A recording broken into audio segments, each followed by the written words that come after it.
Okay, I think we're recording. You think we're recording? All right. Hopefully they can see us. Hello, everybody. That's okay. As long as you can hear us. The visual's not that important. We're sitting in a truck in a parking lot because we were hungry and exhausted and figured we would run to town to get food because I didn't have enough stuff pre-made. We ran through. I had made you a couple breakfasts. Yep, I ate them all. And so... Yeah. Mexican sounded good, so...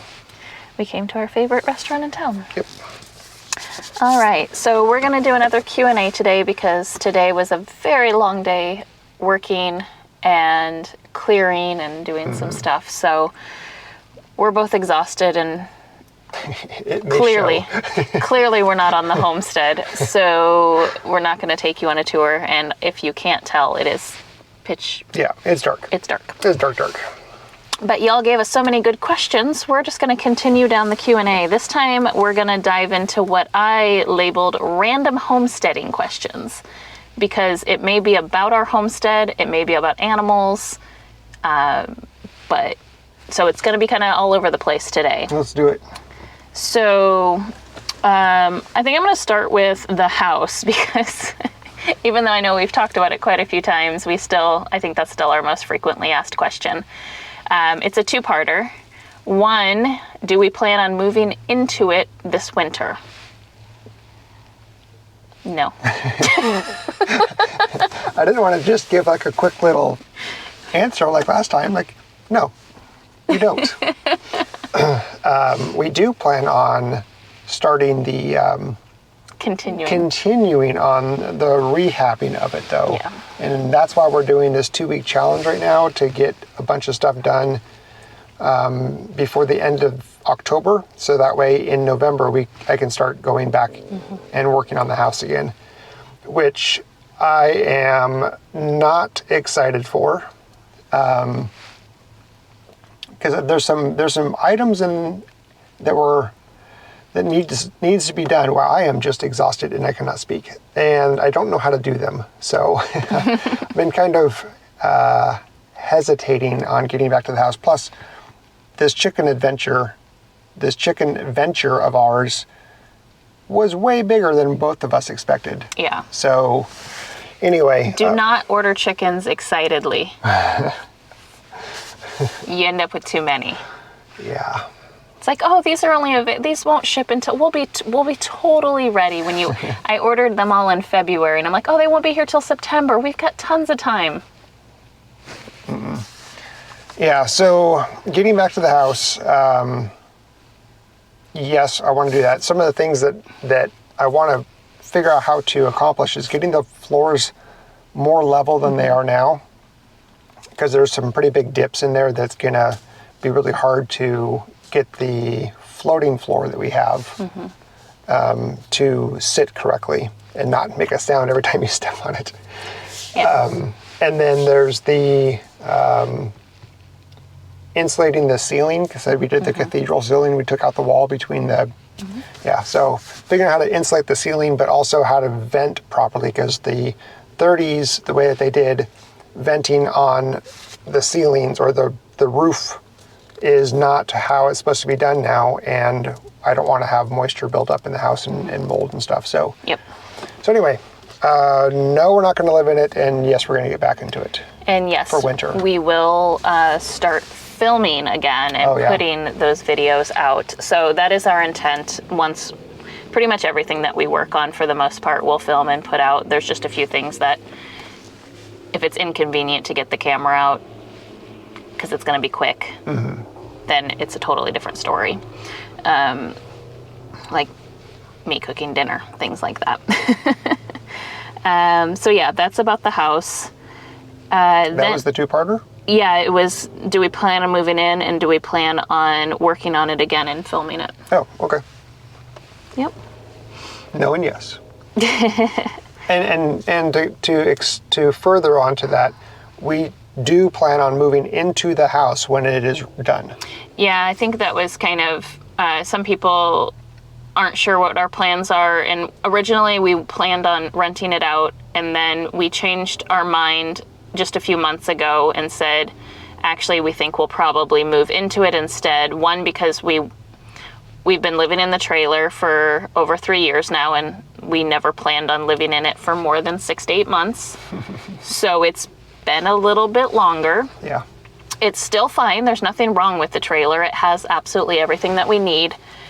And it's just, I want to get that trailer moved out of where it is currently. And so I think that's why. And we don't really have anywhere else we can plug into. So unless we want to live in a trailer completely off-grid, which we really do not. No. Not at this point when we have the option to have, full setup and everything. Yep.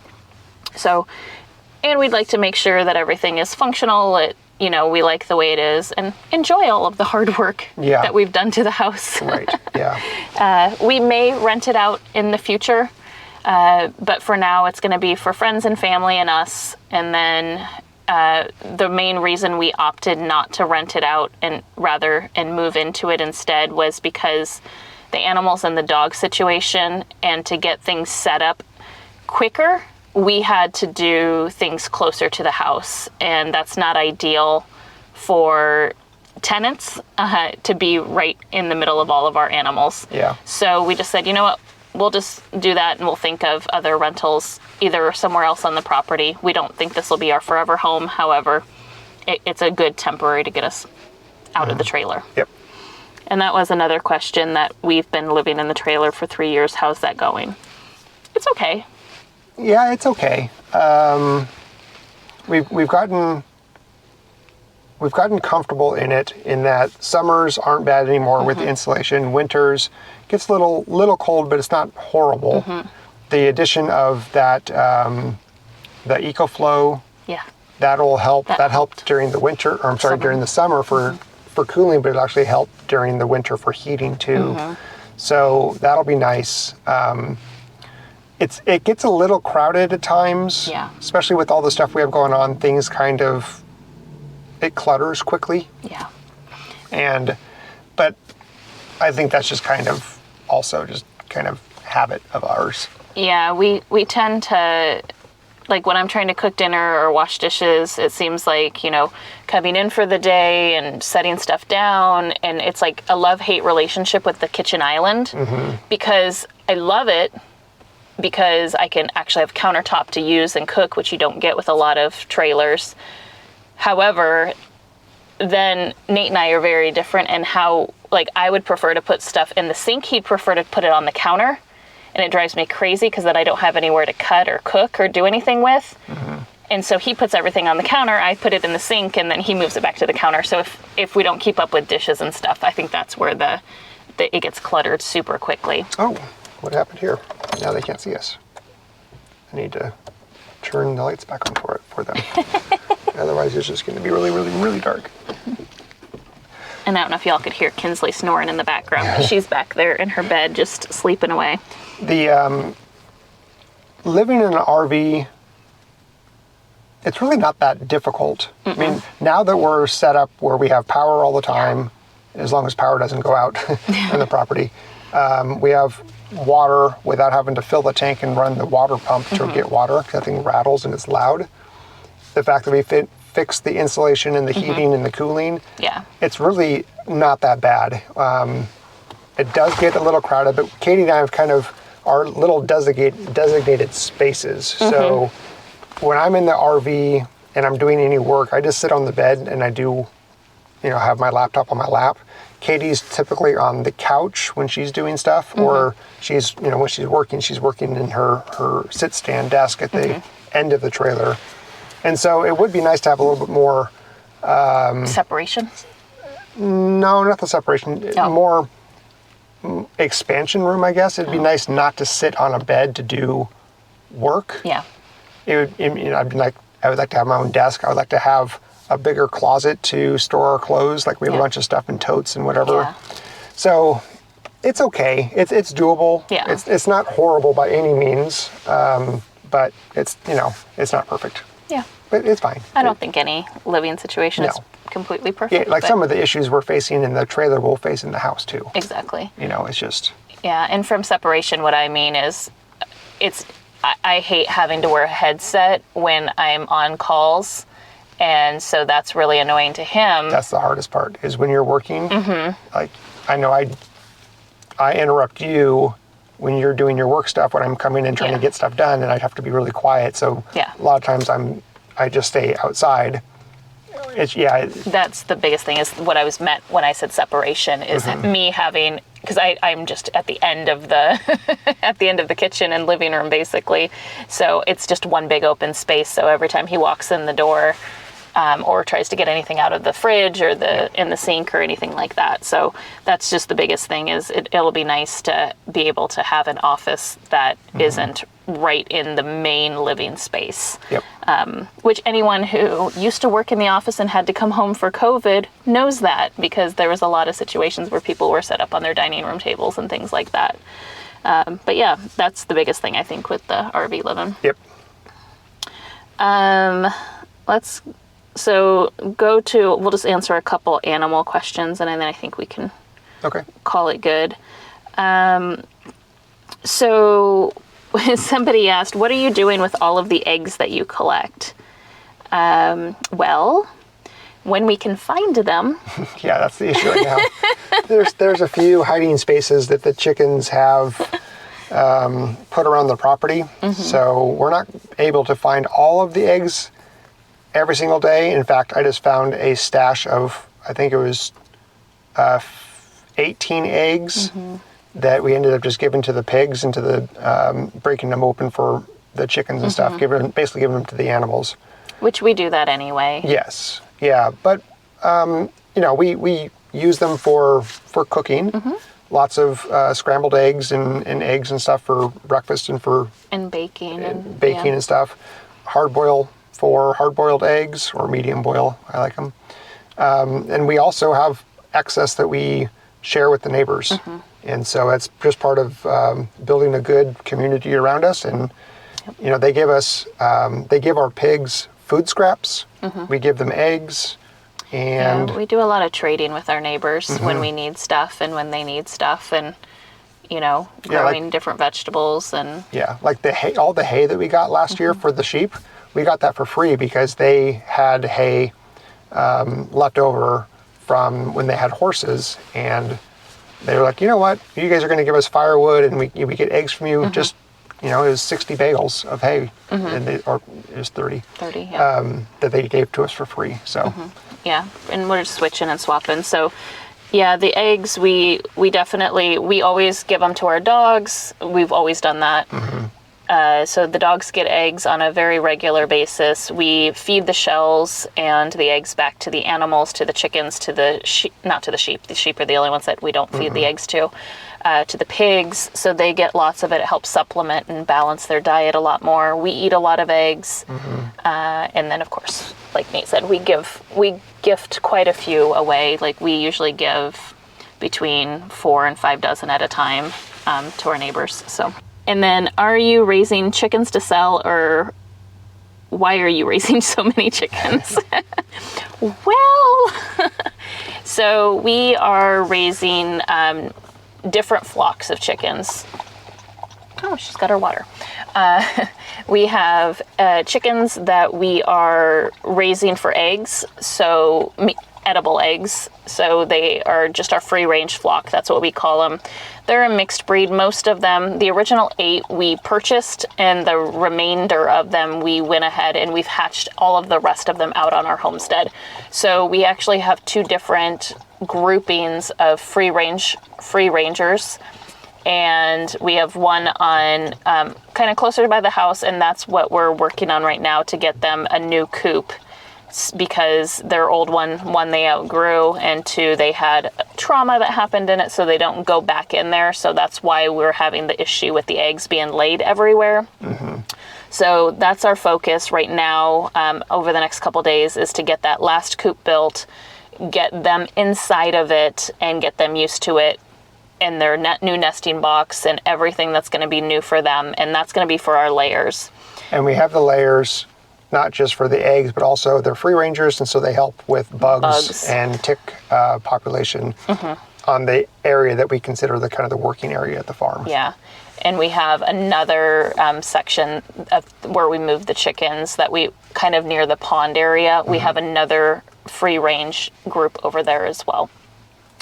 And that's a newer group. They're not yet free ranging. They're still getting used to their hoop and their little surroundings, but they will become free rangers once they're a bit bigger, because we do have some large falcons and hawks. So we want to make sure they're a bit bigger and a little safer.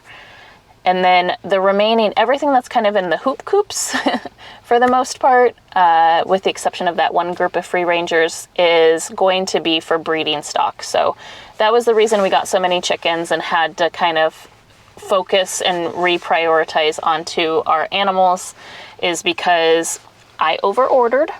I admit that. Got a lot of chickens, and we have them all for breeding stock. So they're all separated out now, except for the littles, and I call them littles until they're big enough to be fully feathered out and large enough that they're about ready to start laying eggs. So all of the littles that are still down, they're still waiting, but we have our dark Brahmas, we have our cream leg bars, we have our Rhode Island Reds, our meat birds, our meat girls. They are all separated out and with their roosters, and those will be, we're gonna look to start selling fertilized eggs, day-old babies, and then also guaranteed pullets that are probably 8 to 10 weeks. Basically, big enough that you don't have to put them under heat or brooder. You can just buy them, put them straight into their coop. They're ready to go, and they should start laying eggs within the next month or two. Yeah, that's what we did with our original 8. We bought them at 8 weeks, and yeah. So it's just for those people that don't have the ability to have a brooder set up. So we're going to, and then of course roosters, will have roosters as well. And we'll have to figure out what we do with all of the roosters that don't sell. Probably, almost every bird that we got are dual purpose birds. So they could be something that, you have on your homestead. They'll either be a good rooster for you, or they could be meat for the freezer.